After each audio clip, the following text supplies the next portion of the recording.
Professor Rick Horrow at Sonoma, the business of sports, and a major announcement, Group 1001, Zach Veach, Andretti Racing, the mastermind, the middle of the brand, Michael Andretti. Do you like being called the middle of the brand?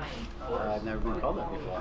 Okay, well, all right, so your dad is the top of the brand, Marco is the bottom of the brand, and you're the middle of the brand. Got that, yeah, I guess. It's interesting. So you began racing basically in 1980, and in 1991 you won the Kart Indy World Series, and now 2017 we've got another issue, and a great watershed announcement today. Contrast kind of the business of IndyCar generally, open wheel racing, in 80, 91, and today. How's it all evolved? It's interesting. I mean, it's evolved quite a lot. Technology had a lot to do with it. The way things have gone, where technology came to a point where it was way ahead of what drivers can sustain and things like that. So then, it used to be where people would come up with great ideas and then you go and do it on the racetrack. But then, as it ended up, technology took over to the point where now you had to come up with rules to limit the technology. So it sort of went backwards throughout the years the way it's worked. But it's been quite an interesting journey for sure. The popularity of it has always been up there, but there's been times when it's gone like this and like that. And I'm proud to say I think we're on our way back up again, and it's great to be involved with it. It's such a fantastic sport. Is the industry over the rift? Oh yeah.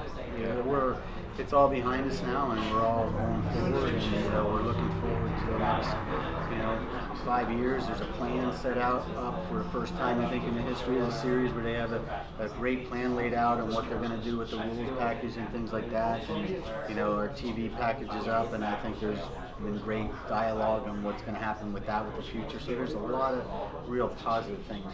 It's interesting. This is not a racetrack, it's a laboratory. This is science. You win or lose a race before you get here, but you also win or lose the race the Friday before the Sunday. A lot different. Every moment is important, whether it's at the race could be won at the shop. The race could be won because of what you did in the practice on Friday. Every moment's important because you're always learning, and some days you're going to learn more, and those days are the ones that are going to help you win the race on Sunday. It's quite interesting. Well, you're talking about the popularity, and obviously the business metrics are going up, but nothing better than having a new sponsor who basically just formed a major conglomerate. Could have gone anywhere, but Group 1001 chooses to go into IndyCar. How does it make you feel? Very proud, and I think it says something about IndyCar racing.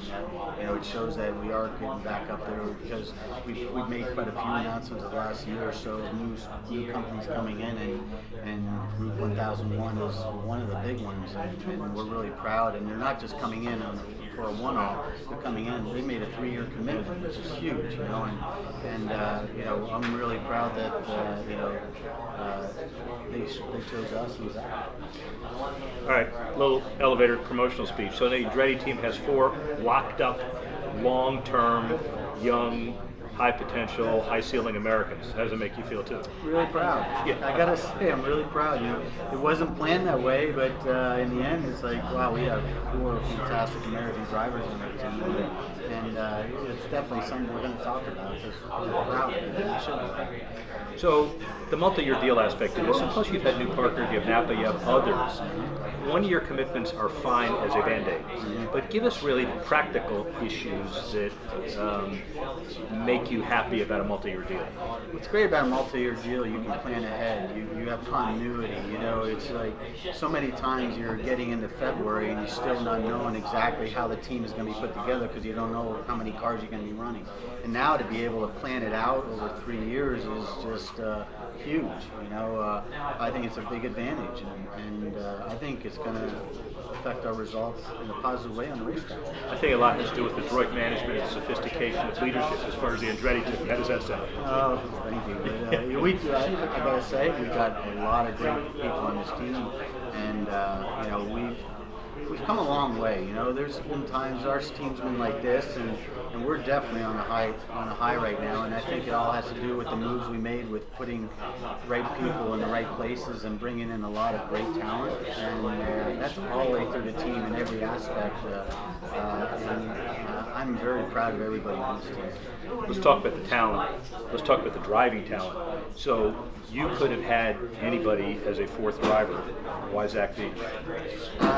Zach was really important to me because he started his career with us in Formula 2000s. Then he went with us to Mazdas. Then he went with us to Indy Lights. So he went through the whole system.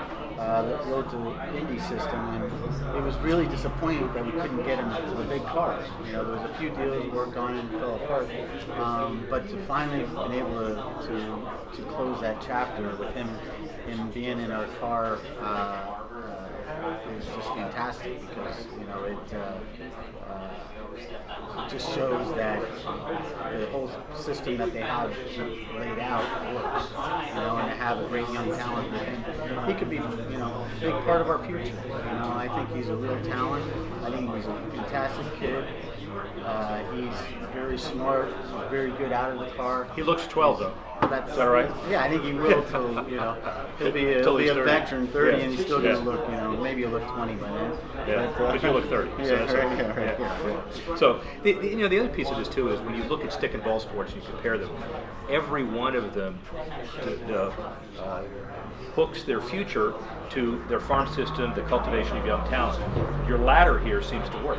Yeah, it does, and not only with the drivers, but it works with our mechanics and engineers. We bring them up through, so it's very important to have that. I mean, like you say, other sports, have you have football, right? You have you got pee-wees, and you got high school, and you got all the way through, and racing has that now, and it's had it now the last few years.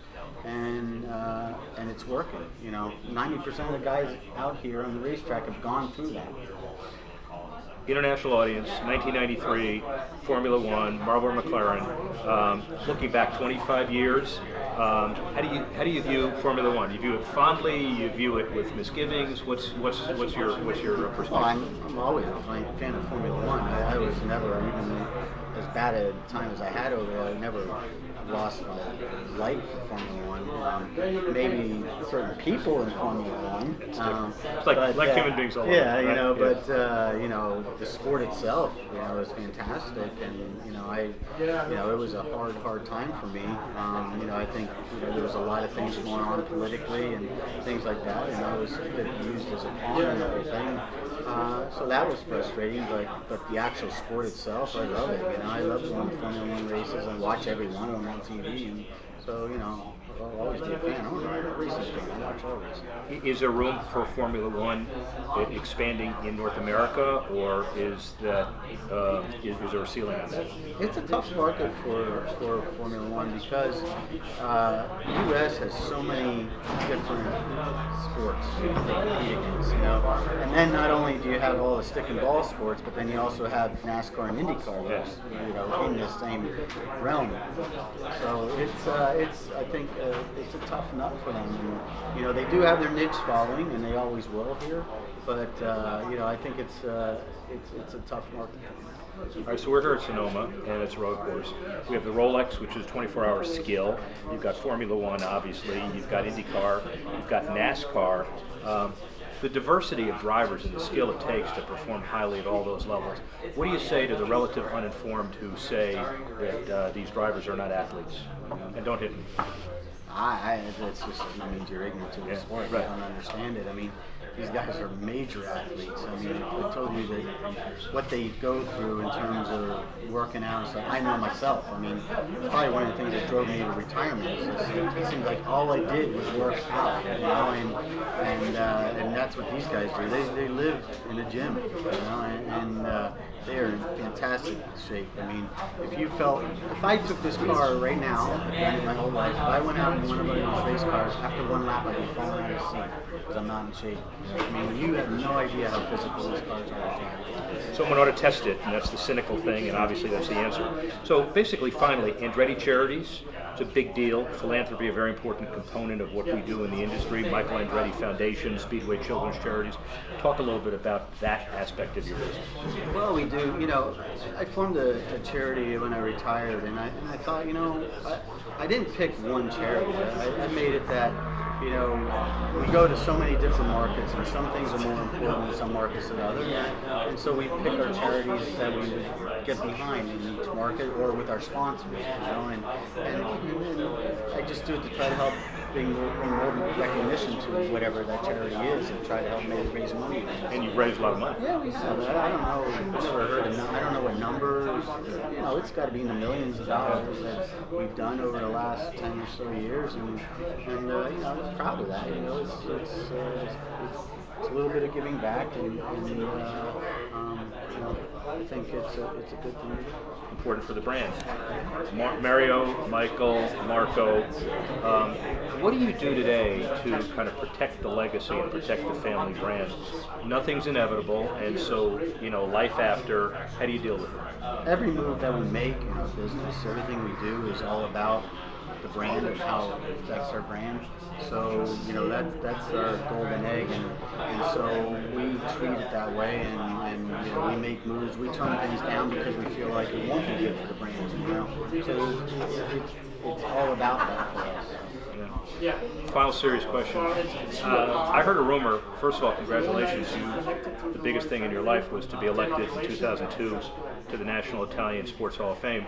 But I understand that you're a little upset that Jerry Colangelo got a little bit more pub than you. Is that accurate? No, Never mind. I'm not jealous of anybody. You shouldn't be, and you don't deserve to be. Michael Andretti, thank you very much. Thank you. Really appreciate it. There it is, ladies and gentlemen, Michael Andretti.